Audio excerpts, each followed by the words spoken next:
தேசிய கீதத்தில் திராவிடம் என்ற சொல்லை ஆளுநர் ஆர் என் ரவி நீக்கிவிட்டு பாடினால் அவமதிப்பு வழக்கில் அவர் சிறைக்கு செல்வார் என்று திமுக அமைப்பு செயலாளர் RS பாரதி தெரிவித்துள்ளார். ஆளுநர் அவர்கள் அந்த திராவிடம் என்ற சொல்லை எடுத்துவிட்டு தேசிய கீதம் பாடுவார்கள். தேசிய கீதத்தை அவமதித்த வழக்கில் உள்ளே போவார். எந்த அரசியல் கட்சியுடைய அலுவலகத்திலும் இல்லாத அளவுக்கு தேசிய கொடி ஏற்றுகிற போது கூட்டம் கூடியிருப்பது அண்ணா அறிவாலயத்தில் தான்.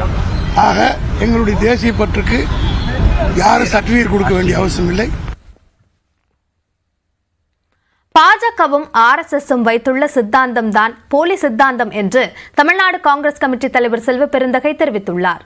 திராவிட சித்தாந்தம் நாட்டை துண்டாட விரும்புவதாக ஆளுநர் கூறிய கருத்துக்கு அவர் இவ்வாறு பதிலளித்தார். போலி சித்தாந்தம் என்பது பாஜகவும் RSSம் வைத்திருக்கின்ற சித்தாந்தம். பாஜகவும் RSSக்கும் என்ன சித்தாந்தம் இருக்கு? முதலில் நாம் எல்லோரும் அனைவரும் இந்த தேசத்தின் மக்கள் என்று சொல்ல முடியுமா?